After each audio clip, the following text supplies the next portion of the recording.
मेरा जहाँ भी प्रोग्राम हो रहा है मैं इनके पंखों को एक काम सौंपता हूँ, जाओ जरा इससे पूछो तो ये किताब कौन सी किताब में, ये किताब। उसके बाद किताब ने इतना बड़ा झूठा है, मैंने इसका नाम रखा है कज़्ज़ाब आज़म। और इंशाल्लाह मैं अपने दावे की दलील में आगे आपको साबित भी करके दिखाऊंगा। आइए कज़्ज़ाब आज़म नबी की कैसी तौहीन कर रहे हैं, आके सुनिए जरा। तुम उसको पुकार, अरे साहब मर गया मत कहना, तौहीन हो जाएगी। पर्दा कर गए, ये बड़ी अच्छी इस्तिलाह निकाली हमारे भाइयों ने, पर्दा कर गए। अरे पर्दा किसको कहते हैं? वो इस दुनिया से गुजर गए। अरे अल्लाह के बंदे, उसी को तो हम मौत कहते हैं। नहीं नहीं, मरे नहीं है, पर्दा कर गए। पर्दे का माना क्या हुआ? पर्दे का माना यह हुआ कि वो जिंदा है लेकिन हमारी आंखों से ओझल हो गए। हमारी आंखें इस दुनिया में देख रही हैं, हमारी आंखों से ओझल हो गए का मतलब इस दुनिया से ओझल हो गए। हाँ, इस दुनिया से ओझल हो गए। अरे उसी को तो हम कहते हैं वो दूसरी दुनिया में चले गए। नहीं नहीं नहीं, वो इस दुनिया में ओझल नहीं, पर्दा कर गए। तुम कितना ही अच्छा लकब ले लो, पर्दा कर गए, जिंदा हैं, बाहयात हैं, पर्दा कर गए, विशाल कर गए, वफात कर गए, कुछ भी कहो, उनको जिंदा साबित करने के लिए कितने ही अच्छे अलकाब से तुम पुकार लो, लेकिन हकीकत यह है कि जनाब मोहम्मद रसूलुल्लाह इस दुनिया में मौजूद नहीं है। अगर है तो मुझे बताओ, अहले हदीस का ये गुनाहगार बंदा मोहम्मद रसूलुल्लाह से मिलने के लिए जाएगा, मुझे एड्रेस दो, मुझे पता बताओ कि जिंदा है तो कहाँ है, किस जगह है, कहाँ मिलेंगे, मैं जाऊंगा। मैं उनको अपने घर पे बुला के अपना गुलाम नहीं बनाऊंगा कि जब चाहो अपने घर पे बुला लो, जब चाहो 2 बजे बुला लो, मर्जी चाहे तो 12 बजे बुला लो, मर्जी चाहे तो 10 बजे बुला लो। हम उनको अपने घर पे बुलाना गवारा नहीं करेंगे। मेरा घर इस लायक नहीं कि हम आका को बुलाएं। हमें बताओ कि मेरा नबी कहाँ है, किस जगह है।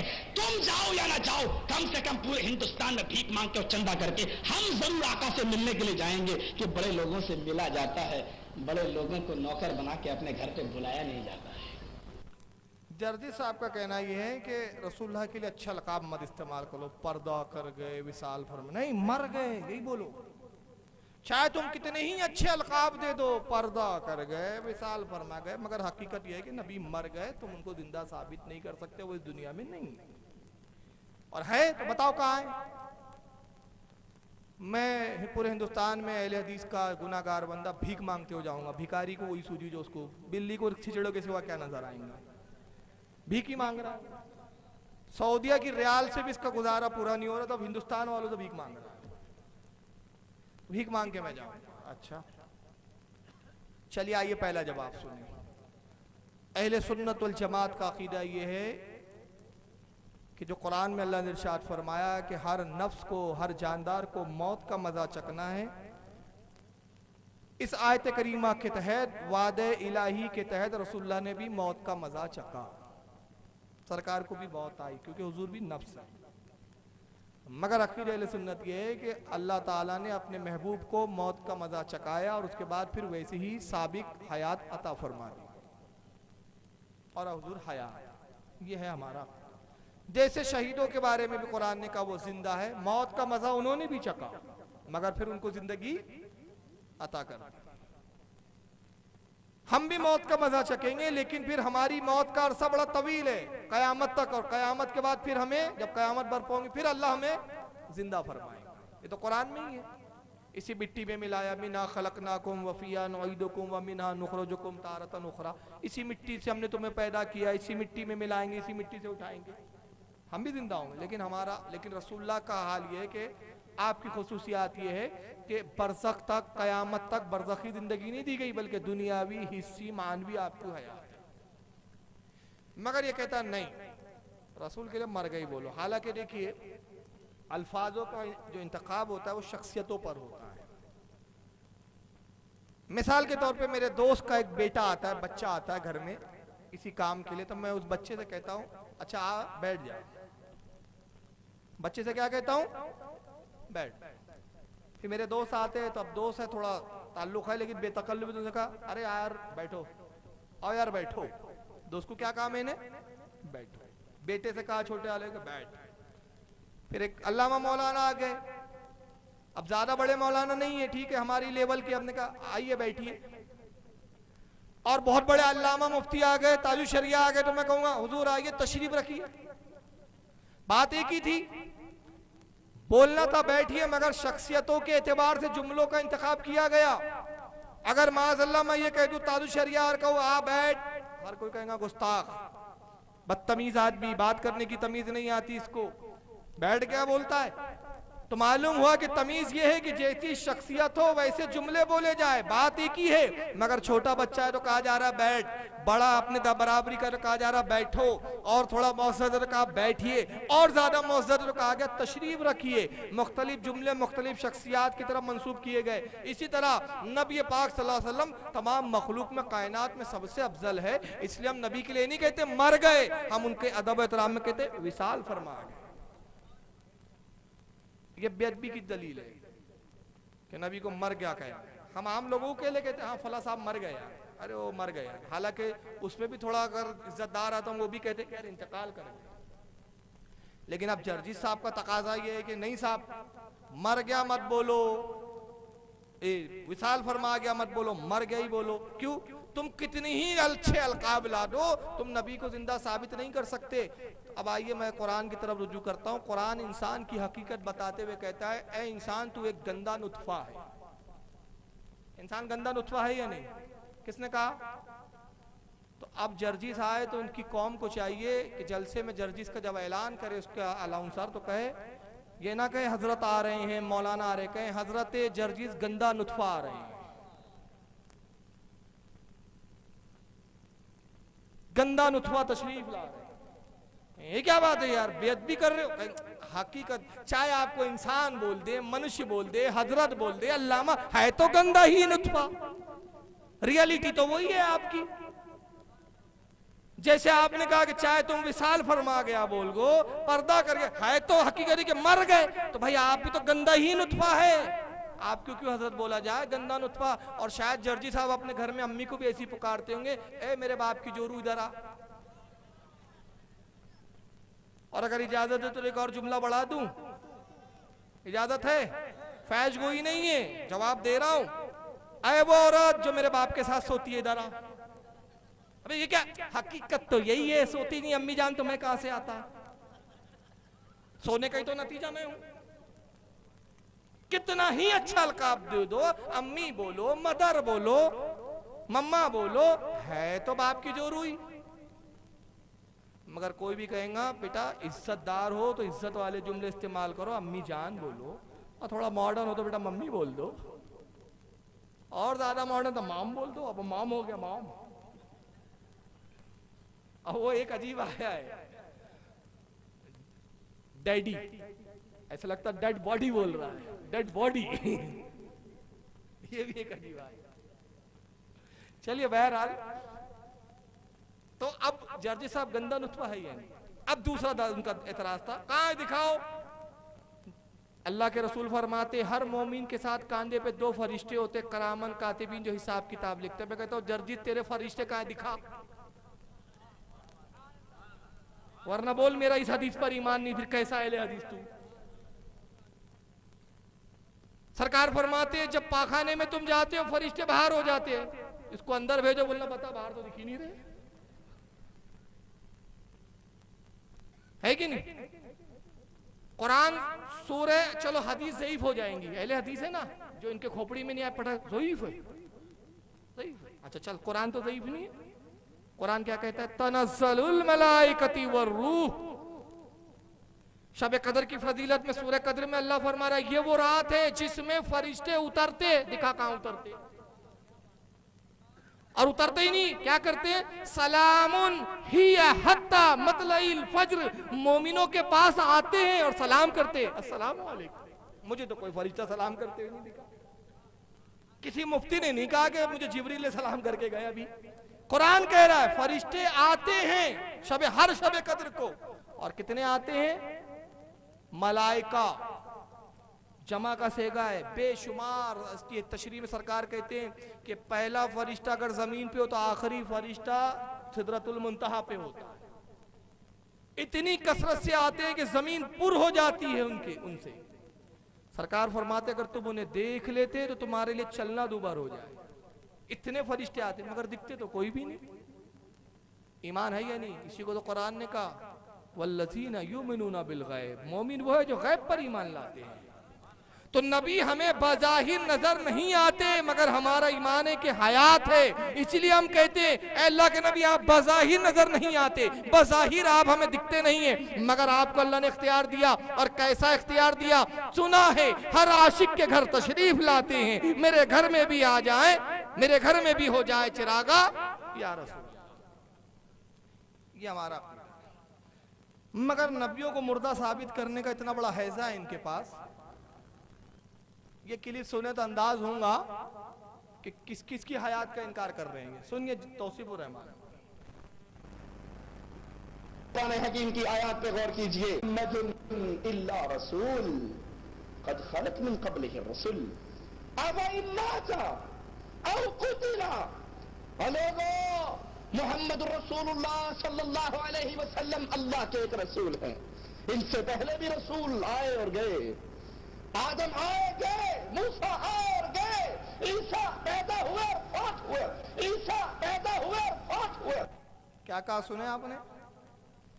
ईसा पैदा हुए फौत हो गए। कुरान तो कहता है हमने उनको उठा लिया चौथे आसमान पर, मगर ईसा आए फौत हो। इसको ख्वाब में आके दिखे, मैं चला गया, मर गया, मौत आ गई। कुरान कह रहा है ईसा को हमने आसमान में उठा लिया, और जो ईसा की हयात का मुनकिर है वो कुरान का मुनकिर, जो कुरान का मुनकिर है वो काफिर है।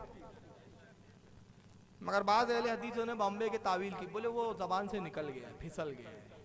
फिसला इसलिए कि अकीदा मुर्दा है ना, वरना ऐसी जरूरत नहीं होती। चलिए मान लिया मैंने फिसल गया, मगर अल्लाह की मार है तुम्हारे फिरके पर, अहले सुन्नत पर अल्लाह का कितना बड़ा फजल है कि हमारे यहाँ कोई गलती करता है तौबा नसीब हो जाती है, तुम्हारे यहाँ तौबा भी नसीब नहीं होती।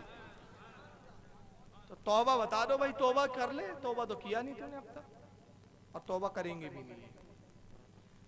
आइए 3 हदीसें मैं यहाँ तिलावत कर रहा हूँ, 2 हदीसें सिर्फ, वक्त भी नहीं है। हाँ 3 हदीसें पढ़ देता हूँ नबी की हयात के लिए। मेराज रब्बानी कहता है कि जो अंबिया को नबी को जिंदा माने वो काफिर है। अब नबी खुद बता रहे हैं अकीदा, और अपना नबी खुद अकीदा बता रहे हैं, मेरा क्या अकीदा? तो माज़अल्लाह इसके फतवे के मुताबिक नबी भी काफिर हो गए, और जो नबी को काफिर बा बोले वो खुद मोमिन बचा। आई हदीस सुने, अन अनस रदियल्लाहु ताला अन्हु। और एक बात बता दूं, इसमें एक हदीस भी मैं ज़ईफ नहीं पेश कर रहा हूं। किसी की मां ने जना है तो एक हदीस को भी ज़ईफ साबित कर दे, एक हदीस भी ज़ईफ नहीं है, तीनों जो मैं भी पेश कर रहा हूं। अन अनस इब्न मालिक रदियल्लाहु ताला अन्हु क़ाल, अनस इब्न मालिक रदियल्लाहु ताला अन्हु कहते हैं, क़ाल रसूलुल्लाह सल्लल्लाहु अलैहि वसल्लम, अल्लाह के नबी ने इरशाद फरमाया, अल अंबियाउ अहयाउन फी कुबूरिहिम युसल्लून। अंबिया अपनी कब्रों में जिंदा है और नमाज पढ़ते हैं। मुर्दे नमाज नहीं पढ़ते। नमाज पढ़ने के लिए जिस्म भी चाहिए और रूह भी चाहिए। रूहें नमाज नहीं पढ़ती, रूहों को नमाज की हाजत नहीं। नमाज की हाजत जिस्म और रूह दोनों को है। तो सरकार ने कहा अंबिया, सिर्फ ये नहीं कहा मैं, सारे अंबिया अपनी कब्रों में जिंदा है और क्या करते हैं? नमाज पढ़ते हैं। इस हदीस को किसने लिखा? इमाम बहकी ने हयातुल अंबिया पूरा किताब रिसाला लिखा। अल्हम्दुलिल्लाह इस किताब का मैंने तर्जुमा किया उर्दू में, अरबी किताब है ये नेट पे डली हुई, आप जाके पढ़े। इसमें कितनी हदीसें उन्होंने लिखी और कितनी हदीसों पे सनद पे बहस की है। तो ये जो हदीस है सफ़ा नंबर 3 पर इमाम बहकी के हयातुल अंबिया। इमाम अबू याला ने अल मुस्नद में जिल्द 6 सफ़ा 147 पर इस हदीस को लिखा। इमाम हैसमी ने मजमउज़ ज़वाइद जिल्द 8 सफ़ा 211 पे लिखा। इमाम इब्न हजर अस्कलानी ने फतहुल बारी शरहुल बुखारी जिल्द 2 सफ़ा 352 पे लिखा। और खुद गैर मुकल्लिदों के अल्लामा इब्न तैमिया ने मजमुउल फतावा सफ़ा 170 पर लिखा। आइए दूसरी हदीस, ये भी अनस इब्न मालिक से है। अन अनस इब्न मालिक रज़ियल्लाहु ताला अन्हु क़ाल, अनस इब्न मालिक कहते हैं, क़ाल रसूलुल्लाह सल्लल्लाहु अलैहि वसल्लम, अल्लाह के नबी ने इरशाद फरमाया, मररत अला कब्र मूसा व हुवा कायमुन युसल्ली फी कब्रिही। सरकार कहते मेराज की शब मैं मूसा की कब्र पर गया। मूसा की कब्र पर पहुंचा तो मैंने मूसा को कब्र में खड़े होकर नमाज पढ़ते हुए देखा। और यहां सरकार ने एक लफ्ज इस्तेमाल फरमाया, कायमुन, खड़े होकर। मुर्दे खड़े नहीं होते। सरकार ने वाजे कर दिया, कोई ये ना समझना कि मैंने यूसल्ली कहा तो सलात से ये मुराद ना ले लेना कि वजीफा पढ़ रहे होंगे लेटे लेटे, तिबला मिल रहे होंगे, ये तावील ना कर लेना कि अपने रब की तस्बीह बयान कर रहे होंगे या मुझ पर दरूद पढ़ रहे होंगे, क्योंकि सलात के एक मायने दरूद भी होते हैं। सरकार ने बताया नहीं, कायमुन खड़े थे, तो बताया खड़े थे मतलब जिंदा थे, मुर्दे खड़े नहीं होते। और एक बड़ी प्यारी बात आ रही है, नुक्ता आ रहा है, मैं बता देता हूँ आपके लिए, बड़ा अकीदे की जान होगा अहले सुन्नत के लिए। सरकार कौन से मेराज सफर की बात बता रहे हैं? ये मेराज किससे मिलने जा रहे थे रसूलुल्लाह? अल्लाह का दीदार मकसूद था ना, मकसद असली दीदार खुदाबंदी। मगर हदीस के अल्फाज है, जिब्रील ने रोक दिया सरकार को एक जगह, किफिया मोहम्मद सल्लल्लाहु अलैहि वसल्लम, ऐ मोहम्मद सल्लल्लाहु अलैहि वसल्लम ठहर जाए। पूछा जिब्रील क्यों रोक दिया? कहा या रसूलल्लाह ये मूसा की कब्र है, ठहर जाए, मूसा से मुलाकात कर लीजिए। हजरत मूसा अलैहिस्सलाम कब्र में नमाज पढ़ रहे। सरकार कहते हैं मैं इंतजार करता रहा कि यहाँ तक कि मूसा ने नमाज का सलाम फेरा, इंतजार कर रहे सरकार। जब उन्होंने सलाम फेरा तो मैंने सलाम में पहल की, सरकार ने पहले सलाम किया। मूसा अलैहिस्सलाम ने जवाब दिया, कहा मरहबा नेक साले नबी पर, और फिर मुबारकबाद पेश की कि आप मेराज पे जा रहे हैं। सरकार ने गुफ्तगू की, फिर आगे बढ़ गया। सवाल ये पैदा होता है कि मूसा अलैहिस्सलाम से मुलाकात बैतुल मुकद्दस में भी होनी थी, सारे अंबियों की नमाज पढ़ानी थी, तो वहां भी तो आना ही था आपको। कब्र में रुक के, कब्र के पास रुकने की जरूरत क्या थी? फिर दूसरा ये कि छठे आसमान पे भी मूसा अलैहिस्सलाम से मिलना था, तो यहां नहीं भी मिलते तो चल आगे बढ़ जाते। और इंसान की फितरत होती है, जो मकसद होता है उसके लिए आदमी अपने मकसद की तकमील के लिए बड़े तेजी से जाता है। मिसाल के तौर पर मैं नागपुर से निकला, नासिक आ रहा हूँ तकरीर करने के लिए, अब पहुंचना है भाई, तकरीर के लिए पहुंचना जल्दी, तो मैं ये नहीं करूंगा कि बीच में कई स्टेशन पे रुक जाऊंगा, घूमूंगा फिरूंगा, टाइम पास करूंगा, नहीं। अरे यार जल्दी जाना है नासिक, तो आसपास के सब माहौल से मैं बेनियाद तेजी से चलूंगा, तेज सवारी को पसंद करूंगा। तो दीदारे खुदाबंदी नबी का मकसद असली था, इसलिए सवारी भी बड़ी तेज दी गई थी, इसलिए बुराक दी गई थी, महबूब जल्दी आइए कि हम भी आपसे मिलने के मुश्ताक है और आप भी हमारे दीदार के मुश्ताक है। तेज सवारी दी गई, मगर उसके बावजूद मूसा अलैहिस्सलाम की कब्र पर क्यों रोका गया? जिब्रील ने रुकवाया, और रुकवा के बताया कि कब्रों की जियारत करना देख लो नबी की सुन्नत है। मैं नबी को रुकवा के बता रहा हूं कि कब्र पे रुकवाना मेरी सुन्नत, कब्र पर रुकना जियारत करना नबी की सुन्नत। और नबी ने रुककर मूसा से कलाम करके कब्र की जियारत करके बताया कि मैं मूसा से अफजल हूं, मैं ईसा से अफजल हूं, मैं तमाम नबियों से अफजल हूं, लिहाजा मैं मूसा से भी अफजल हूं। तो मैं मूसा से अफजल होकर अदना की कब्र पर आता हूं, तुम अदना होकर अफजल की कब्र पर क्यों नहीं जाते? और तीसरा क्या मकसद बताया? मेरा असल मकसद तो दीदार खुदाबंदी है, ये मकसद बड़ा अच्छा है। तो आए मेरे उम्मतियों, जब किसी अच्छे मकसद से किसी अच्छे काम के लिए निकलो तो इलाके के सालीन की जियारत कर लिया था, ये इसके पीछे पस मंजर। तो बहरहाल ये हदीस भी बता रही है कि अंबिया इकराम अपनी कब्र में जिंदा। इस हदीस को इमाम मुस्लिम ने अपनी सही के अंदर जिल्द नंबर 2 सफ़ा 268, सियासित्ता का बड़ा भूत है इनको, तो सियासित्ता का ही हवाला है। मुस्लिम की जिल्द 2 सफ़ा 268, इमाम अहमद इब्न हम्बल ने मुस्नद अहमद में जिल्द 3 सफ़ा 148, इमाम नसाई ने सुनन में, ये भी सियासित्ता की किताब है, जिल्द 1 सफ़ा 242, इमाम अब्दुल रज़्ज़ाक़ ने अल-मुसन्नफ़ में, इमाम अब्दुल रज़्ज़ाक़ भी इमाम बुखारी इमाम मुस्लिम के शायख है, दादा उस्ताद है, इमाम अहमद इब्न हम्बल के उस्ताद है। जिल्द नंबर 3 सफ़ा 577 पर इब्न हिब्बान ने सही में जिल्द 1 सफ़ा 139 पे नकल किया। अब आइए एक सही हदीस सनद की बड़ी वाज़े कर देती है कि अंबिया जिंदा भी है तो कैसे जिंदा है।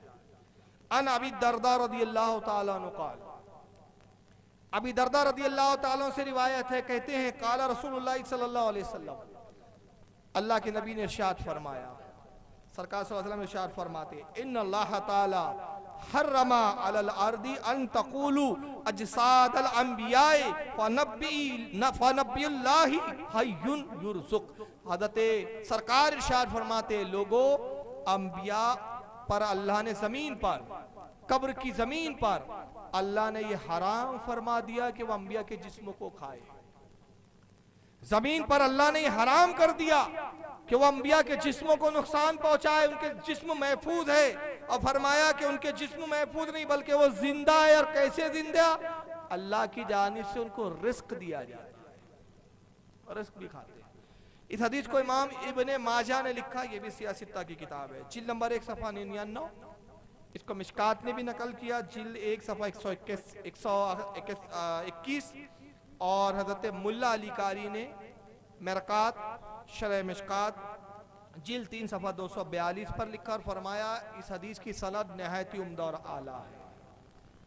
तो बहरहाल ये हदीसों से मैंने वाज़ेह किया कि इनका झूठ कि नबी पाक सल्लल्लाहु अलैहि वसल्लम माज़अल्लाह मरकर मिट्टी में मिल गए, नबी मर गए, ये हदीस और कुरान के खिलाफ है। आइए अब एक झूठ देवबंदियों का भी समाज फरमा ले, इनके छोटे भाई। चुनांचे किताब है जिसका नाम है बराहिनुल कातिया, ये यहाँ मेरे हाथ में टेबल पर भी है। लिखने वाले खलील अहमद अम्बेठवी साहब, तबलीगी जमात के बानी के उस्ताद रशीद अहमद गंगोई के शागिर्द, अपने उस्ताद मौलाना रशीद अहमद गंगोई के हुक्म से लिखा। कुतुब खाने इमदादियत देवबंद से किताब छपी है, सफ़ा 181, माफ़ कीजिएगा 121, सफ़ा 121। मौलवी खलील अहमद कहते हैं खुद फ़क्रे आलम अलैहिस्सलाम फरमाते हैं, यानी रसूलुल्लाह सल्लल्लाहु अलैहि वसल्लम, वल्लाहि ला अदरी मा युफ़अलु बी वला बिकुम, कहते कि अल्लाह के नबी ने इरशाद फरमाया, अल्लाह की कसम मैं नहीं जानता मेरे साथ क्या होगा और तुम्हारे साथ क्या। अल हदीस यानी कहते हदीस में आया। फिर कहते हैं और शेख अब्दुल हक रिवायत करते हैं कि मुझको दीवार के पीछे का बिल पे। शेख अब्दुल हक मुहद्दिस दहलवी की तरफ ये इबारत मंसूब की उन्होंने, और इबारत मंसूब करके कहा कि शेख अब्दुल हक मुहद्दिस दहलवी रिवायत करते हैं कि रसूलुल्लाह ने कहा मुझे दीवार के पीछे का इल्म नहीं, दीवार के पीछे क्या है मुझे नहीं मालूम। ये किताब आज भी छप रही है, देवबंदियों क्या होंगी नहीं होंगी तो खरीद के देख ले, सफ़ा 121। मेरा एक छोटा सा सवाल, पहले ये बता दूं शेख अब्दुल हक मुहद्दिस दहलवी कौन है? ये वो बुजुर्ग है जिन्होंने हिंदुस्तान में इल्म हदीस को आम किया। सरकार गरीब नवाज ने कश्फ करामात के जरिए इस्लाम फैलाया, अपने अखलाक और तालीमात के जरिए इस्लाम को फैलाया। शाह अब्दुल हक वो है जिन्होंने इल्म हदीस की हिंदुस्तान में खिदमत की। ये पहले शख्स है, पहले मुहद्दिस है जिन्होंने इल्म हदीस को बाज़ाब्ता हिंदुस्तान में राइज किया। इनके बारे में यहाँ तक आता है, खुद उन्होंने नकल किया अपनी सवाने उम्री में, कि मक्का में इन्होंने पढ़ा, फिर मदीना मुनव्वरा आए, वहाँ पर सरकार के रोज़े के करीब आबाद हो गए और रोज़ाना रोज़े रसूल की ज़ियारत के लिए हाजिर होते थे। सरकार का हुक्म, अब्दुल हक जाओ हिंदुस्तान हमारे इल्म हदीस की खिदमत करो। अर्ज़ के या रसूलल्लाह आपके रोज़े के करीब रहता हूँ, रोज़ाना ज़ियारत हो जाती है, हिंदुस्तान जाऊँगा आपकी ज़ियारत से महरूम रह जाऊँगा। अल्लाह के नबी ने फरमाया, अब्दुल हक हिंदुस्तान में हमारे इल्म हदीस की खिदमत करोगे उसका इनाम ये दिया जाएगा, यहाँ तो कब्र की ज़ियारत करते हो, वहाँ रोज़ाना ख्वाब में हमारे जिस्म मुबारक हमारे चेहरे ज़ेबा की ज़ियारत करो। चुनांचे हिंदुस्तान है, रोज़ाना बिला नागा रसूलुल्लाह की ज़ियारत होती थी। यह शेख अब्दुल हक मुहद्दिस दहलवी, दिल्ली में आपका मज़ार है। उनकी तरफ जनाब ने मंसूब किया, कहा कि वो शेख अब्दुल हक मुहद्दिस दहलवी रिवायत करते हैं कि रसूलुल्लाह ने फरमाया मुझे दीवार के पीछे का इल्म नहीं, ये दीवार अगर मेरे आड़े में आ जाए तो दीवार के पीछे क्या हो रहा है मुझे नहीं पता। मेरा मुतालबा है देवबंदियों से, अगर आप हक पर है और अपनी जमात को हक समझते हैं और इन अल्लामा मौलाना को रहमतुल्लाह अलैह बोलना नहीं छोड़ते आप, तो मेरी गुजारिश है कि शेख अब्दुल हक मुहद्दिस दहलवी ने ये किस किताब में लिखा, उस किताब का नाम बता दीजिए, सिर्फ वो किताब दिखा दीजिए जिस किताब में शेख अब्दुल हक ने रिवायत किया। खुदा की कसम जिस दिन तुम शेख अब्दुल हक की किसी किताब में ये रिवायत दिखा दोगे, तुम्हारे कदमों को चूमूंगा और जिंदगी भर तुम्हारी खिदमत करूंगा। आज तकरीबन 6 साल 7 साल से मैं ये ऐलान कर रहा हूँ, एक भी देवबंदी माइकल हाल पैदा ही नहीं हुआ कि शेख अब्दुल हक की कोई किताब ला के लिखा, क्योंकि शेख अब्दुल हक ने लिखा हो तो लाए। पट्टे इनके अल्लामा तो बड़े बड़े झूठ बोलते हैं अपने अकीदा झूठा साबित करने के लिए, क्योंकि नबी के इल्म गैब के कायल नहीं है। तो अब हदीसों में तो मिलता नहीं है कि नबी को गैब, तो अकल के अटकले लाते हैं। नबी को अगर इल्म गैब होता, हजरत आयशा का हार चोरी हो गया, नबी को क्यों नहीं मालूम था? हुजूर का अगर इल्म गैब होता, हुजूर के जूती में जो है वो सांप आ गया था, नबी ने जूती झटकी, नबी को क्यों नहीं मालूम था? चील आई, चील ने जूती ले गई, जूती झटकी तो सांप निकला, नबी को नहीं मालूम था। हुजूर का अगर इल्म गैब होता तो ये क्यों नहीं मालूम था, वो क्यों नहीं मालूम था? हालांकि उसके सवाल ही में जवाब है। तू कहता नबी को ये नहीं मालूम था, तुझे कहां से मालूम हो गया कि नबी को नहीं मालूम? खामोश होना ना मालूम होने की दलील होती है। मिसाल के तौर पे अभी आज ही की बात है, मैं कार में आ रहा था, आपका नाम याद नहीं हो जो भाई, हाँ? मजर भाई बहुत सवाल कर रहे थे, मैं बहुत थका हुआ था। आज मैं किसी आली वाली मिलने आया, उनसे बात भी नहीं किया। वजह ये मुसलसल प्रोग्राम करते हुए आ रहा हूँ। कल हुबली से आया हूँ मैं, और रात भर कल हुबली का जलसा, वहाँ भी जगाई हुई। फिर हुबली से मैं यहाँ ट्रेन से आया सफर, फिर कार, बात करने का जी नहीं चाह रहा। आपके मुसलसल सवाल कर रहे हैं, एक दो सवाल के मैंने जवाब दिया, बाकी सब जवाब में मैं आंख बंद करके चुपचाप बैठा रहा, जवाब ही नहीं दिया। ये पूछ रहे, अब ईमानदारी से बताइए, अब मेरी हालत ये थी कि मैं जवाब देना नहीं चाहता था। क्या मेरी खामोशी मेरी ला इल्म होने की दलील है? और अगर वो ये समझते कि मुझे इल्म, तो फिर ये बहुत बड़े बेवकूफ है। तो नबी अगर किसी बात पर खामोश है तो ये उनके ला इल्म होने की दलील नहीं है। ला इल्म होना तब कहा जाएगा कि नबी ने कहा अगर तुम अपने बाप की हलाली औलाद हो तो जितने तुम ये अकल के अटकल्ले बताते हो, उन हदीसों में एक हदीस में ऐसा बता दो कि नबी ने कहा लोगों मुझे नहीं मालूम। हजरत आयशा का हार गुमा, नबी ने कहा मुझे नहीं पता हार कहाँ है। हजरत आयशा पर तोहमत लगी, नबी ने कहा मुझे नहीं मालूम आयशा पाक है कि बदकारा है। कोई हदीस में नहीं है, किसी हदीस में नहीं है। नबी हर जगह खामोश रहे क्योंकि नबी को इल्म गैब था, नबी जानते थे आयशा का हार गुमा, अगर मैं बता दूंगा बात खत्म हो जाएगी, ना बताऊंगा रुकेंगे, हार तलाश करेंगे, वक्त ताखीर हो जाएंगी, वुजू के लिए पानी नहीं है, तयम्मुम की आयत नाजिल होंगी, उम्मत पर रहमत हो जाएगी। ये इल्म गैब था नबी का। हजरत आयशा पर तोहमत लगी, नबी कह देते मेरी बीवी पाक है, मैं जानता हूं। मगर लोग क्या कहते, मुनाफिकीन, मोहब्बत अपनी बीवी का ही सपोर्ट करेंगे ना, और किसका करेंगे। और हदीस में आया है, ये सरकार मिंबर पे आए और जरा देखो ये हदीस के तेवर देखो। आपने पूछा है उमर आयशा के बारे में तुम्हारी क्या राय है? हजरत उमर ने क्या कहा, या रसूलुल्लाह, परवरदिगार आलम ने आपको इतनी बुजुर्गियत अजमत अता की, सरकार अल्लाह कब गवारा करेगा कि ऐसी बदकार बीवी आपके निकाह में आए? यानी हजरत उमर कह रहे कि आपकी बीवी आयशा पाक है। हजरत उस्मान गनी से पूछा है, उस्मान तुम्हारी क्या राय है? तो उस्मान गनी कुरान की आयत तिलावत करते हैं, कहते हैं या रसूलल्लाह, अगर आप उम्मुल मोमिन आयशा सिद्दीका के बारे में मुझसे राय लेते हैं तो सरकार उनका तो हाल ये कि कुरान आपके घर वालों की फजीलत में कहता है इन्नमा युरिदुल्लाहु लियुज़हिबा अन्कुम रिज्सा अहलल बैति व युताहिरुकुम तत्हीरा। ऐ नबी के घर वालों, अल्लाह तो तुमसे ये चाहता है हर नापाकी को दूर कर दे और तुम्हें खूब साफ सुथरा फरमा दे, तो अल्लाह इतनी बड़ी जिना की नापाकी आपके घर में कैसे रखेगा? मौला कायनात से पूछा अली तुम्हारी क्या राय? अली ने कहा या रसूलल्लाह, जो रब्बे कायनात आपके जिस्म पे मक्खी बैठे ये गवारा नहीं करता, तो इतनी बड़ी तोहमत आपसे चिस्पा रहा है, ये कब गवारा करेगा?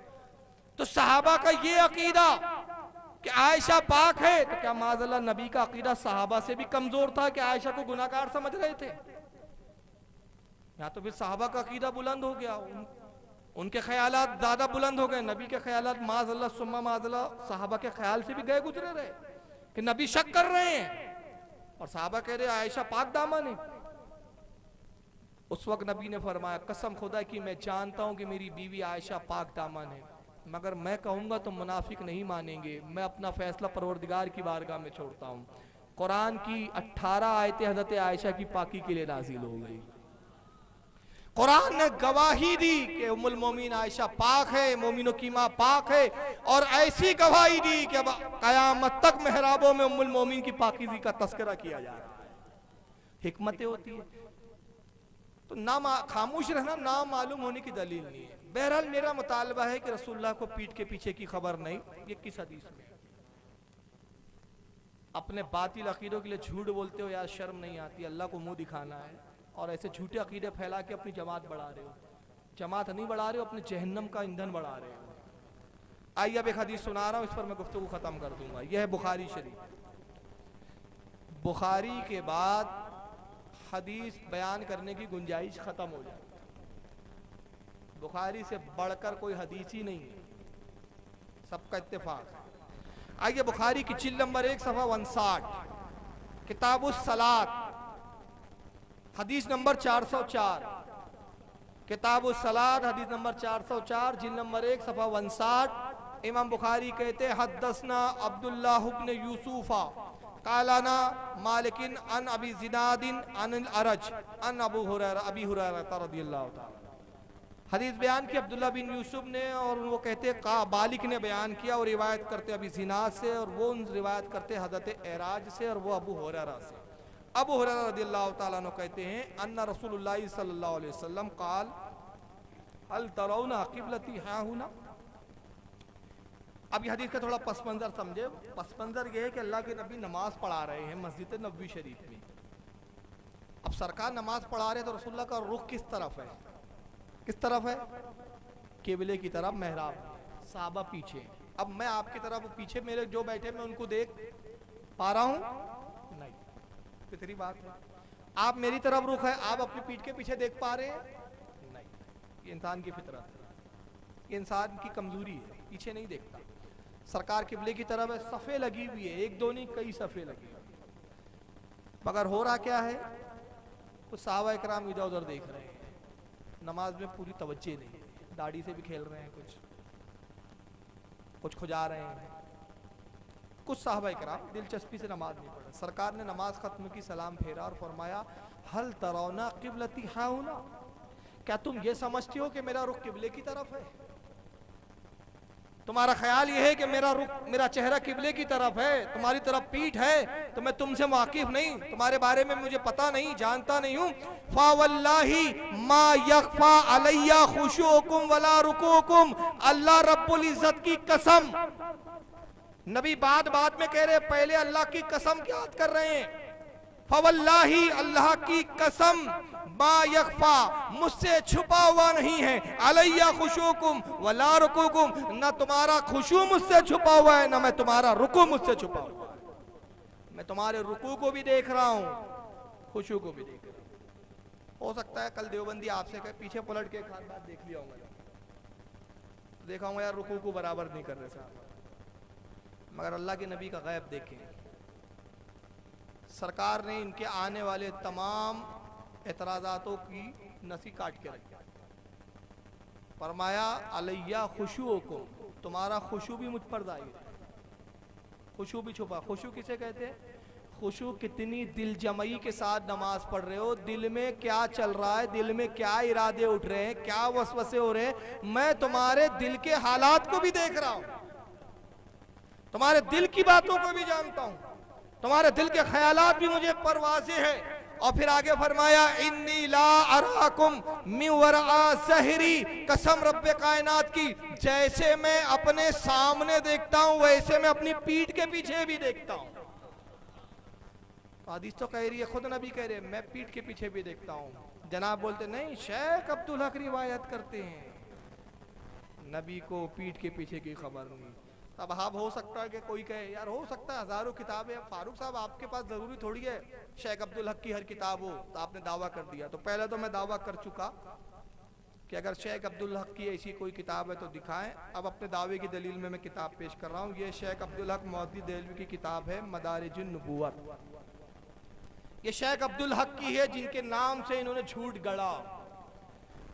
मदारिजुन नबुव्वत फारसी जबान में 2 जिल्दों पर किताब है, इसकी जिल्द नंबर 7 है। शेख अब्दुल हक कहते हैं ई जा इश्काल मी अरिन के दरबाजी रिवायत आमदा अस्त के गुफ्त आ हजरत सल्लल्लाहु अलैहि वसल्लम के मन बंद आम नमी दानम आचे दर पस्त ई दीवारस जवाबस आनस के ई सुकन असली नदार। अब इबारत का मफहूम समझे। कहते हैं कि इस बारे में रसूलुल्लाह के इल्म गैब के बारे में कुछ लोग बदगुमानियाँ लाते हैं, बेहुदा ख्यालात पेश करते हैं, और ये तक कहते हैं कि बाज़ रिवायतों में आया दरबाजी रिवायत आमदा अस्त बाद रिवायतों में यह आया, कुछ नाबिकार किस्म के लोग कहते हैं कि गुफ्त आ हज़रत सल्लल्लाहु अलैहि वसल्लम, अल्लाह के नबी सल्लल्लाहु अलैहि वसल्लम ने इरशाद फरमाया कि मन बंदा, मैं तो अल्लाह का एक बंदा हूँ, नमी दानम आचे दरपस्त ई दीवारास, मैं नहीं जानता कि इस दीवार के पीछे क्या है। जवाबश कहते इसका जवाब हमारा ये है, जवाबस्त आनस, हम इस पर यह जवाब बयान करते हैं कि ई सुकन असली न दारात, इस बात की कोई असल नहीं है, ये मन घड़ा झूठी बात है। शाह अब्दुल्ला खुद कह रहे हैं मन घड़ा झूठी है, पट्टे बोलते नहीं, उन्होंने ही लिखा है कि दीवार के पीछे का नहीं जाता। यानी कितने बड़े पागल हैं। असल में पागल नहीं है, बहुत बड़े देड़ शायने हैं। चलिए आइए, अब मौजू है हमारा झूठों का झूठ, और मैं बताना चाह रहा हूं कि मुनाफिक की फितरत सरकार ने फरमाई, बात करेगा तो झूठ बोलेगा। आइए अभी वक्त के दो झूठों को मैं पेश कर रहा हूं यहाँ, छोटा कज़्ज़ाब, बड़ा कज़्ज़ाब। अभी छोटे को पेश करते हैं, सुनिए। ये जो कहा जाता है कि नबी के हवाले से, नबी के हवाले से भी नबी के अपने नबी के सदके हमें ये चीज वो भी गलत है। अगर आप मोहम्मद सल्लल्लाहु अलैहि वसल्लम के सदके से भी मांगते, बिल्कुल गलत है। अगर आप पढ़ेंगे हदीस दुआ, एक हदीस है मोहम्मद सल्लल्लाहु अलैहि वसल्लम आखिरत के दिन के ऊपर, he will be the one two intercede. तो आखिरत के दिन पे जब अल्लाह ताला उसे इजाजत देंगे, तो आखिरत के दिन पे जब अल्लाह ताला उसे इजाजत देंगे, तो आप उस टाइम मांग सकते, इधर नहीं। कम से कम 25 आयतें, कम से कम 25 आयतें। जाकिर नाइक से सवाल हुआ कि ये जो कहा जाता है कि रसूलुल्लाह के वसीले से अल्लाह हमें दे दे, हुजूर के सदके में हमें दे दे, तो वसीले से मांगना चाहिए नहीं? कहा नहीं, अभी नहीं मांग सकते, अभी मांगेंगे शिरक हो जाएगा, मगर यही शिरक आसमान में जाने के बाद तौहीद बन जाएगा। और वैसे बनेगा अल्लाह ताला जब इजाज़त देंगे हुजूर को तब मांग सकते, अभी नहीं मांग सकते। और अभी नहीं मांग सकते इसकी दलील क्या है? कम से कम 25 आयतें कुरान में जिसमें वसीला मांगना मना है। आइए जाकिर की दूसरी क्लिप सुनिए। मैंने ये कहा कि 25 कम से कम आयतें, कि 25 कम से कम आयतें, आप कहते 40 आयतें, आप एक सिर्फ आयत बताओ जिसमें वसीला लिखा हुआ है। सिर्फ कुरान में 2 आयतें जिसमें लिखा हुआ है कि वसीला करना गलत है, सिर्फ जिनको अल्लाह सुब्हाना व तआला इजाजत देंगे। और ये हदीस में आता है कि मोहम्मद सल्लल्लाहु अलैहि वसल्लम को आखिरत के दिन पर अल्लाह सुब्हाना व तआला इजाजत देंगे, वसीले का हकदार बनाएंगे। यहाँ भी कह रहा है वो कि 25 आयतें जिसमें वसीला मांगना मना है। 2 आयतों में आया है कि अल्लाह ताला वहाँ इजाज़त देंगे। जाहिल को ये नहीं मालूम जो इजाज़त देंगे वो शिफा है, वसीला नहीं। वसीला और शिफा में ज़मीन आसमान का फ़र्क है। शिफा और वसीले को गुत्थम गुत्था कर दिया उसे। वसीला अलग है और शिफा शफात अलग है। 25 आयतें कि वसीला मांगना जायज़ है। आइए तीसरा बयान सुन। The Quran says in no less than 25 places in Surah Baqarah and Surah Imran, several places that wasila shifa is haram. 25 places that wasila shifa is haram. 25 places. 25 places that वसीला शिफा हराम। 25 जगह कुरान में यहाँ भी कह रहा है कि वसीला और शिफा शफात मांगना, रसूलुल्लाह को शफी समझना हराम है। ये 3 क्लिपें सुनाई और भी क्लिपें जहाँ इसने दावा किया कि 25 आयतें, हर जगह बोला 25 आयतें 25 आयतें। तब इसके मानने वाले तो समझते इसने बोल दिया तो बिल्कुल वही इलाही है, ये तो वो गलत बोल ही सकते यार। ये लोग तो बिल्कुल दूध के धुले हुए हैं, बिल्कुल माँ के पेट से सच बोलते हुए निकलते हैं।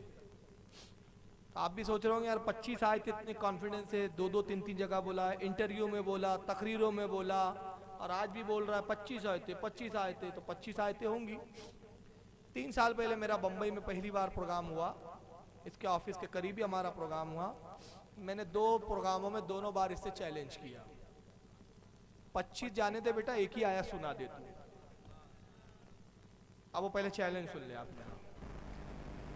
और अगर ये गैर मुकल्लिदीन तक मेरी आवाज जा रही है तो मैं इस बात पर उनको मुनाजरे का चैलेंज कर रहा हूँ, मुनाजरे के साथ। अगर हिम्मत हो तो इस बात पे वो मुनाजरा कर ले, जब चाहे मैं आ जाऊंगा इंशाल्लाह।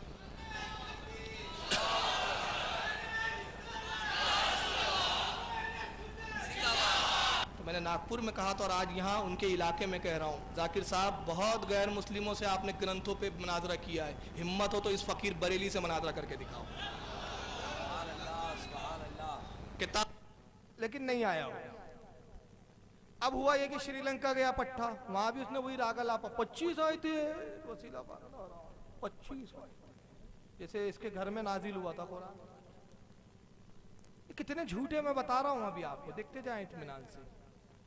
और वो लोग भी देखे जो इनको बहुत बड़ा भगवान मानते हैं, भगवान ही है इनके आजकल। जाकिर नाइक भगवान, जर्जीत भगवान से कम नहीं है। ये बोल दे तो वही है, इलाही है भाई। 25 श्रीलंका गया, श्रीलंका में भी इसने वही राग अलापा। गवर्नर के घर में इसके खाने की दावत थी। हमारे एक अजीज दोस्त मौलाना हाफिज एहसान साहब,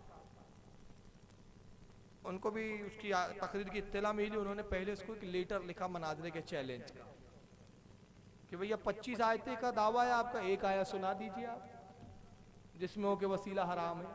एक आया, सिर्फ एक। उसके बाद गवर्नर के घर पे वो भी गए। गवर्नर ने उनको भी बुलाया, आप आ जाइए हमारे घर में जाकिर साहब से बात कर लीजिए। बात हुई, वहां पे भी उन्होंने इंग्लिश में बात की और वही मुतालबा हुआ। आइए वो नेट पर क्लिप डली है, वो क्लिप भी मैं दिखा देता हूँ। ये है हाफिज एहसान साहब का लेटर पैड जो जाकिर नाइक को लिख कर दिया गया था बाकायदा। आप वेबसाइट पे इनकी जाके बिल्कुल डिटेल में देख सकते हैं। एक्चुअली डॉक्टर, ये एहसान साहब है बरकाती टोपी में, जाकिर नाइक से गुफ्तगू हो रही है। in one of your lectures you have said that there are 25 verses of Quran rejecting wasila. So what I said was, in email what I wrote, that all those 25 verses which you have referred to, first of all, in that lecture you have not referred to the verses particularly. So I replied, there are verses related to kuffar also, not to, and for the Muslims to seek wasila there are some verses. So for that I didn't get any reply. So simple question is, what are those 25 verses of Quran which rejects wasila for the believers to seek wasila? Simple question ये है एहसान भाई ने कहा कि 25 आयतों का आपका दावा है और जो आयत आप पढ़ते हो उसका ताल्लुक कुफारों से है, मोमिनों से नहीं है। बुतों वाली बातें आयतें पेश करते हो आप। एक सिंपल क्वेश्चन है कि एक सिंपल ऐसी आयत बताइए जिसमें साफ साफ लिखा है ईमान वालों तुम वसीला मत मांगो, या वसीले को हराम लिखा गया। ये एक सिंपल आयत तो बोलता है आप अपना सवाल लिख कर Sure. Even 4 years before I met you in सवाल लिख दो। एहसान भाई ने कहा 4 साल पहले भी लिखकर भेजा था तुझे यही सवाल, अब तक जवाब नहीं आया। उसका बहरहाल उसने बहुत बेहुदा जवाब दिया कि बहुत रोजाना 4000 ईमेल आते हैं और 400 स्टाफ है जो मेरे ईमेल चेक करता है। अब 400 लोग 4000 ईमेल देख रहे तो एक एक के हिस्से में कितना आया? हजार ईमेल आते हैं और 400 को स्टाफ चेक करता है तो एक एक के हिस्से में कितना आया? 2.5, तब भी जवाब नहीं दे पाए। 4 साल में जवाब नहीं बना उससे। बहरहाल उन्होंने उसको लिख कर दिया कि ठीक है आप ईमेल से कब जवाब दे रहे हैं। पट्टे ने जवाब नहीं दिया, तकरीबन 7 महीने गुजर गए इस बात को। तो फिर बम्बई में हमने एहसान साहब को बुलवाया और उसके ऑफिस और घर के सामने ही प्रोग्राम रखा। वहां फिर एहसान साहब ने भी तकरीर की, मैंने भी की। फिर हमने अपने चैलेंज को रिपीट किया कि मर्द की औलाद है तो निकल के आए और मुनाजरा करे। मगर असल में नामर्दी इन पर मुसल्लत हो चुकी है, इनको मनाजरे की तौफीक नहीं होती। सीधा बोलते नहीं नहीं मनाजरा करो तो झगड़ा हो जाता है, पंडित से झगड़ा करो तो उनसे नहीं होता झगड़ा। अब वो झलकियां सुन ले कि वहां हमने क्या कहा था और मुतालबा आज भी हमारा मुतालबा मौजूद है। खैर, तो मैंने श्रीलंका में कहा कि मुझे वहां बात पेश करनी थी कि 4 साल पहले मैंने आपको विजिटिंग कार्ड दिया था, आपने इस पर गुफ्तगू की लेकिन जवाब नहीं आया, तो अब मैं लिख के दे रहा हूँ।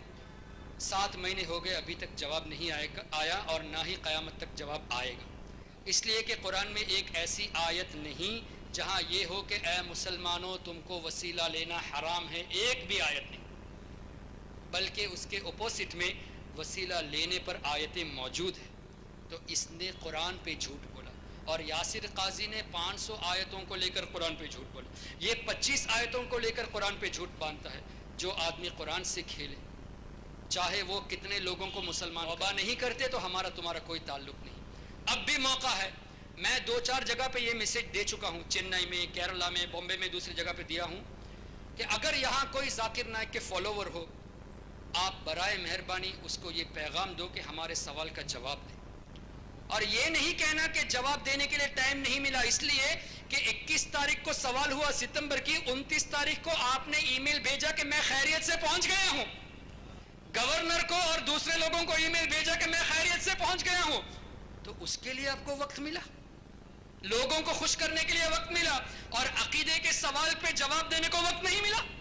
जबकि 7 महीने हो गए। तो मेरी गुजारिश है, अगर उनके फॉलोवर्स हो और ना भी हो आप में अगर हिम्मत है तो जाके पूछिए, ईमेल कीजिए, सामने पूछिए कि श्रीलंका में जो सवाल हुआ, हमारे दूसरे उलमा कराम ने भी सवाल किया है कि इस सवाल का जवाब दो, इसलिए कि ये सवाल ऐसा है जो करोड़ों मुसलमानों के दिलों में छुपा हुआ है। हर मुसलमान ये सवाल नहीं कर सकता, सब आपकी तरफ पहुंच नहीं सकते, आप सिक्योरिटी के साथ रहते हो, सब आपके पास नहीं आ सकते, लेकिन सबको ये खटका है कि 25 आयतें वसीला हराम, हम वसीला ले या ना ले या ना ले। लोगों को आपने डाउट में डाल दिया, कंफ्यूजन में डाल दिया। तो अल्हम्दुलिल्लाह हमने इस सवाल से करोड़ों मुसलमानों को कंफ्यूज को दूर करने की कोशिश की है। इसलिए तुम जवाब दो, और अगर जवाब नहीं देते, जबकि जवाब है ही नहीं, जवाब नहीं दे सकते, तो सच्चे दिल से तौबा करके सुन्नी बन जाओ। इत्तला मिली कि IRF के मैनेजर भी यहाँ करीब ही में रहते हैं, तो हम आपसे मोहब्बत से गुजारिश करते हैं कि मैनेजर होने की हैसियत से एक काम ये कर दीजिए कि हमारे सवालों का जवाब दिलवा दीजिए, सवाल का जवाब दिलवा दीजिए। लेकिन हम ये भी कह देते हैं कि हम यकीन के साथ पत्थर की लकीर बनाकर कहते हैं कि सवाल का जवाब आपके पास नहीं है। इसलिए बराए मेहरबानी लोगों को गुमराह मत करो, सुन्नियों के दिलों से इश्क़ मुस्तफ़ा हटाने की कोशिश मत करो, औलिया किराम की मोहब्बत हटाने की कोशिश मत करो। यही मोहब्बत है जो नजात का जरिया बनेगी। आज तकरीबन 85,000 लोग इंटरनेट में उसको देखे हैं, और उस वीडियो को कई लोगों ने कॉपी करके दूसरे अपने अकाउंट से भी अपलोड किया है, कई जगह पे अपलोड हो चुका है। आप खाली Zakir Naik was challenged in Sri Lanka type करेंगे तो पूरी वीडियो आपको आ जाएगी। अल्लाह, मैं तो चैलेंज कर चुका, अभी आपके साथ फारूक भाई भी, इन्होंने भी चैलेंज कर लिया है, गालिबन कई उलमा ने किया है, और आप भी आगे कर सकते हैं, और यकीनन करें। खैर हजरत तो कल तशरीफ ले जा रहे हैं, मैं कल भी हूँ, 2 तारीख को भी हूँ, 24 को भी हूँ, 25 को भी हूँ, हिंदुस्तान में ही हूँ, बॉम्बे के करीब हूँ, जब चाहे बुला ले। बहरहाल उसने अभी तक बुलाया नहीं, अगर यहाँ उसके चाहने वाले हो, नासिक से करीब है बम्बई, तो वो इसको बोले कि अभी थोड़ा सा मर्द बन जा। बोलना यार कब तक नाम मर्दगी दिखाएंगा, बोलना शर्म आनी चाहिए तुझे, चिल्लू भर पानी में डूब मरने का मकाम है। बोलना कितने बड़े बड़े के दावे, 25 आए थे, 25 आए थे, एक आयत नहीं सुना पा रहा है। वजह यह है कि अब तक इसने उनसे बात की है जो बेचारों का हाल ये है कि थोड़ी देर बात करते और फौरन बोल देते भाई हमें कोई बात नहीं करना है, आस्था का सवाल है। समझ गए ना, बरेलियों से इसका पाला नहीं पड़ा है। अब आइए एक दूसरे में कसाब को दिखा रहा हूं, लेकिन उससे पहले आपके इलाके का एक मामला है, इसलिए मैं दिखाया था क्योंकि टाइम फिर बहुत तेजी से बढ़ रहा है। ये देवबंदियों के एक मौलाना है, इनका नाम है ताहिर गियावी साहब। नाम सुना है इनका? सुना है? अरे सुना है कि नहीं सुना? बड़े ठंडे लोग हो यार आप, सुना है ना? सुनिए। और ये दुरूदो सलाम के बारे में क्या राय दे रहा है, जरा इसको सुन लीजिए पहले आप। और आज मस्जिदों का हाल यही हो रहा है। अब बच्चे ही नहीं, बड़े बूढ़े जवान भी वहां शोर करते, और शोर भी अजीब टाइप का शोर होता है। देखने में मालूम होता है कि बड़ा अच्छा काम हो रहा है, लेकिन वो अंदर से इंतहाई गलीज काम है। आजकल टेस्ट करने के लिए डॉक्टर लोग बताते पाखाना पेशाब टेस्ट कराकर रिपोर्ट लाओ। तो अब जिसको पाखाना टेस्ट कराना है तो टेस्ट जहां होता है वहां जाकर पाखाना थोड़ी फिरता है। जहां पेशाब टेस्ट होता है वहां बैठकर पेशाब थोड़ी करता है, वो तो पॉलिथीन में बंद करके ले जाता है। अब ये पॉलिथीन में बंद है तो बेवकूफ आदमी, नादान आदमी समझता है कि लगता है इसमें कोई हलवा हुआ जा रहा है। अभी तो पैक है ना, जब खुलेगा तब पता लगेगा कि खुशबूदार है कि बदबूदार है। इसी तरीके से कुछ चीजें देखने में मालूम होती हैं कि बहुत पैक है और बड़ा शानदार लेबल है इस पर लगा हुआ। ये शोर शराबा नहीं है, हंगामा नहीं है, लेकिन ये लेबल वाला जो प्रोटीन है ये फट जाएगा क़यामत में। और वहां जब इसका पोल खुलेगा तो इसकी बदबू महसूस होगी।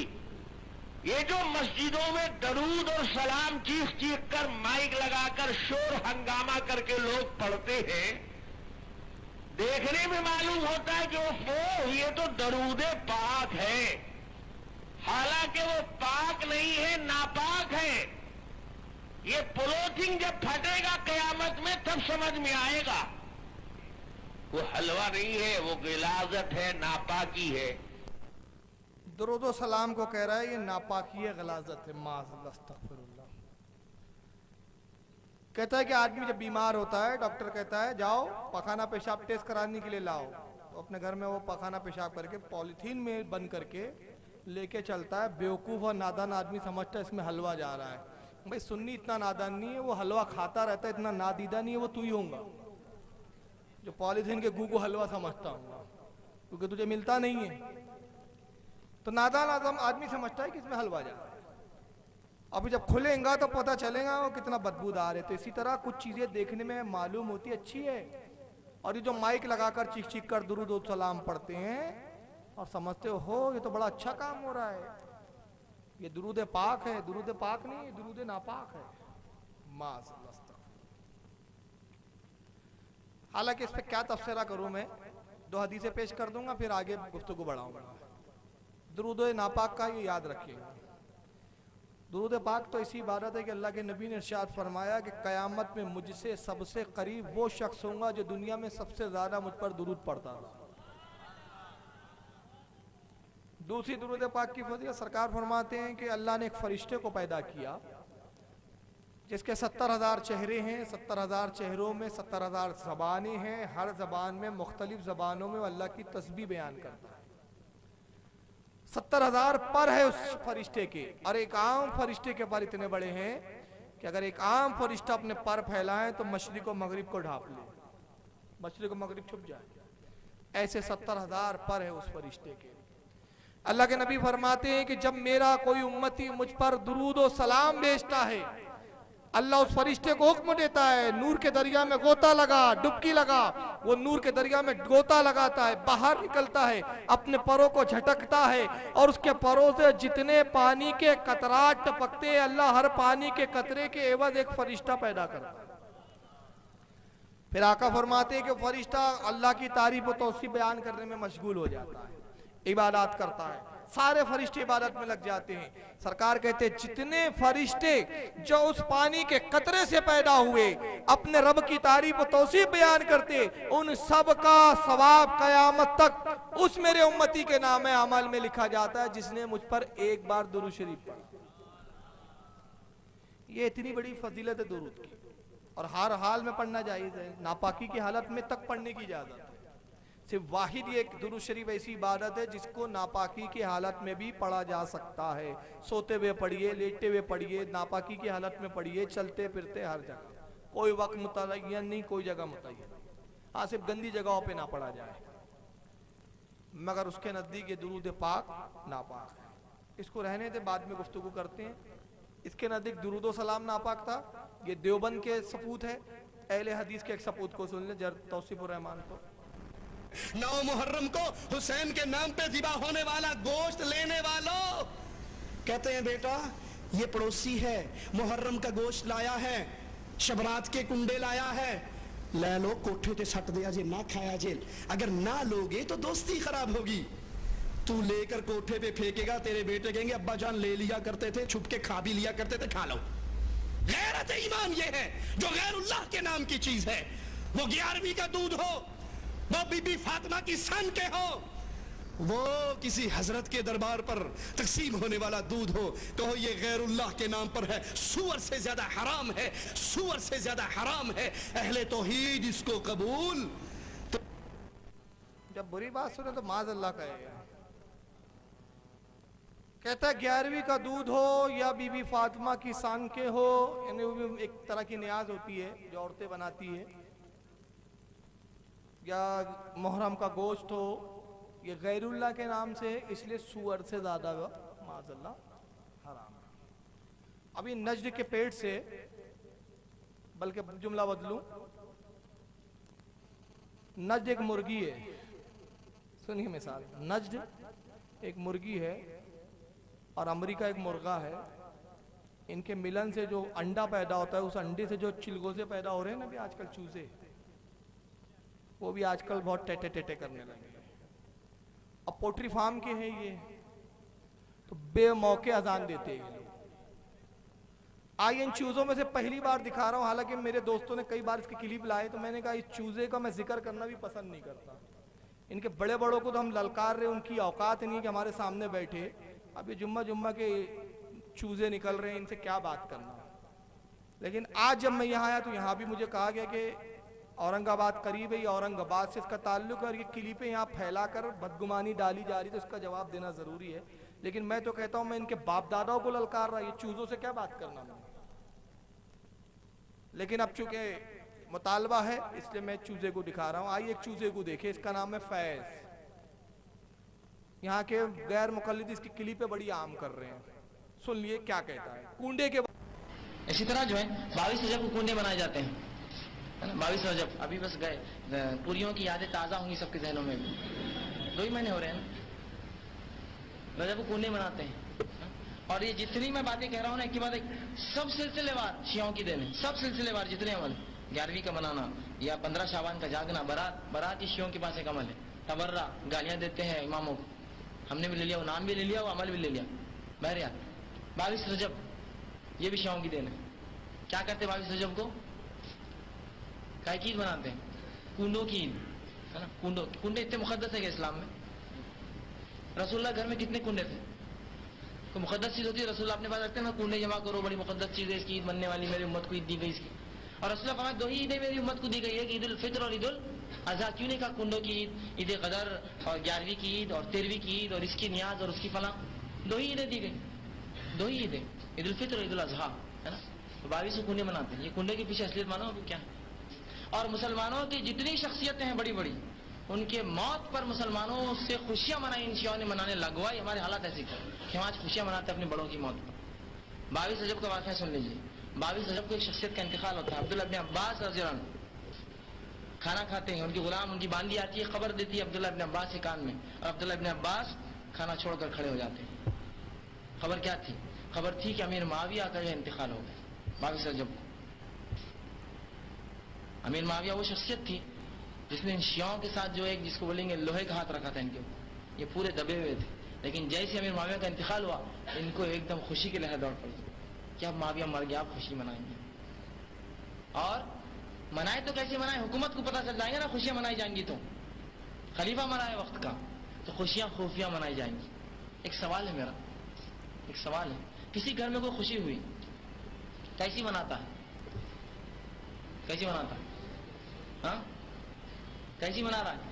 हेलो, ये हो गया अपने पास, आ जाओ बस, चलो आज खाना इधर है, वो खुशी ऐलान हो रही है। घर से बाहर निकल के खुशियां, पेड़े बांटो, ये करो, फला और ये और वो, और पूरा मामला हो रहा है। हमें ढोल बजाओ, एक और नया आ गया, ढोल बजाओ, मेरा ऐलान। मतलब खुशी क्या हो रही है? ऐलान की जा रही है। कुंडों की इतनी खुफिया क्यों चल रही?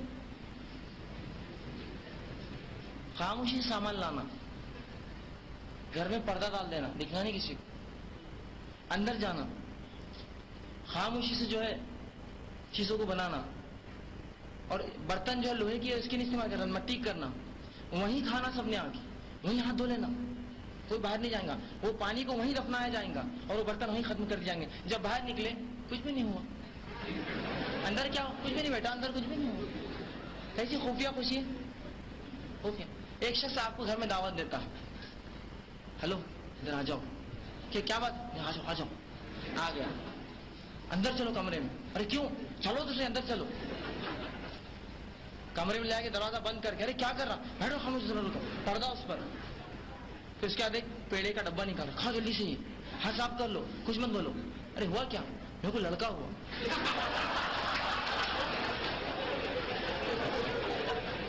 तो मेरा सवाल है, ये इतना खुफिया हुआ क्या? खुफिया हुआ इतना कि खुशी ऐलान है, ईद की खुशी का ऐलान है। एक रास्ते से जा रहे, दूसरे रास्ते से आ रहे, ईदगाह में जमा रहे लाखों लोग, ऐलान। ईद उल अज़हा ऐलान, हर खुशी का ऐलान है। ये खुफिया खुशी कहां से आई? ये शियाओं ने खुशी मनाई फिर अमीर माविया के इंतकाल पर। आप खुशी का इजहार नहीं कर सकते, छुप कर मनाया गया। अहले शिया अपने अपने लोगों को बुलाओ, खामोशी से सामान लाओ, वहीं बनाओ, वहीं खाओ, वहीं हाथ दो, वहीं दफना दो, ताकि बाहर सुन्नियों को पता ना चले अंदर किस चीज की खुशी मनाए। अब लगे हमारे सुन्नी मुसलमान पीछे उसके बाविस के कुंडे भर रहे हैं।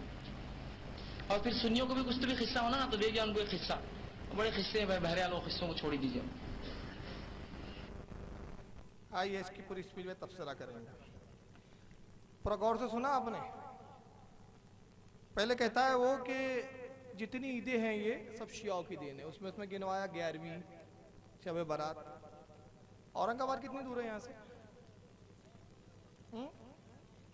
150 ना, 100 है, बहुत करीब है। यहाँ के एलएडी से तो इसका ताल्लुक होगा।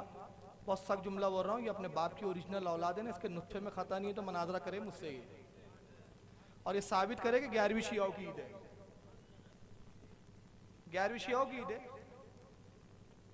11वीं भी शियाओं से आई। बोलता बकरा हूँ वहशत में क्या क्या, न बकरा हूँ न वहशत में न जाने क्या क्या, कुछ ना समझे खुदा करे कोई।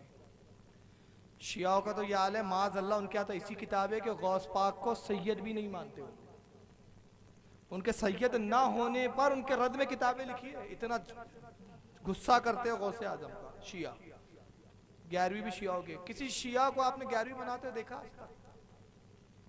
अब दूसरा कहता है कुंडों की ईद। कुंडों की ईद कौन बोलता भाई इसको? कुंडों की न्याज बोलते बेटा, ईद नहीं बोलते उसको। ईद बोलते हैं जश्न मिलादुन नबी को, ईद मिलादुन नबी। 11वीं को भी 11वीं की ईद नहीं बोलते, 11वीं की न्याज बोलते। न्याज अलग है, ईद अलग है। खलत पलत कर रहा है इसको। अब फिर उसके बाद उसने सवाल उठाया, कुंडे इतने मुकद्दस है क्या? रसूलुल्लाह क्या कितने कुंडे थे? अब यानी रसूल क्या जो हो वही हो, जो नहीं हो वो नहीं हो सकता। ये इस्लाम का कौन सा उसूल और कायदा है? कौन सी किताब में? तेरा फ्रिज है, रसूलुल्लाह क्या था क्या फ्रिज? फ्रिज का पानी क्यों पीता था? रसूलुल्लाह ने फ्रिज रखा था? बोलिए नहीं, उस जमाने में नहीं था। अभी तो सुन्नत पे अमल करना। सरकार ने मिट्टी के बर्तन में पानी पिया, तू भी मिट्टी के बर्तन में पी। अब जहालत देखो, बोलता है कि कुंडे बड़े मुकद्दस है। 2 ईदें दी मुसलमानों को। मैं चैलेंज कर रहा हूं, अगर ये अपने बाप की ओरिजिनल औलाद है, कोई हदीस सरी ला दे कि रसूलुल्लाह ने कहा कि लोगों मेरी उम्मत को सिर्फ 2 ईद दी गई है। ये कोई हदीस सुना दे। इन जाहिलों को कुछ नहीं मालूम। अल्लाह के रसूल फरमाते लोगों जुमा भी ईद है, तो 2 ईद का इनकार कर रहा, हर जुमा ईद है। और सही हदीस में, कौन सी हदीस में आया? मैं 2 ही दे रहा हूं मैं। बुखारी के अंदर हदीस है, अल्लाह के नबी सल्लल्लाहु अलैहि वसल्लम मदीने में तशरीफ ला हिजरत करके अहले यहूद को देखा कि ईद मना रहे हैं, जश्न का माहौल है, ईद मना रहे। फरमाया क्या हुआ, क्या तुम्हारी ईद है? कहा या रसूलल्लाह, ए मोहम्मद आज हमारी ईद है। कहा किस बात पे ईद मनाते हो? कहा आज अल्लाह ने मूसा की कौम को फिरौन से नजात दी थी। आपने फरमाया मूसा से ज्यादा, तुमसे ज्यादा हमारा हक है कि हम इसको ईद मनाएं। और कहा तुम ईद के दिन रोजा रख के खुशी मनाते हो, एक रखते हो रोजा? ऐ मुसलमानों, तुम 2 रोजे रख के ईद मनाओ। आशूरे को भी ईद करार दिया सरकार। ये झूठ बोलते हैं कि सिर्फ 2 ईदें। और अगर ये अपने बाप की ओरिजिनल औलाद है तो एक सरी हदीस लाके दिखा दे, गैर मुतारिज हदीस, जिसमें रसूल ने कहा लोगों सिर्फ 2 ईदें, तीसरी ईद कोई नहीं मनाना। किसी हदीस में नहीं। अब उसके बाद क्या कहता है? ये 11वीं की ईद आ गई, ईद गदीर आ गई, 13वीं की ईद। 13वीं की ईद कब मनाते हुए? झूठे मक्कार।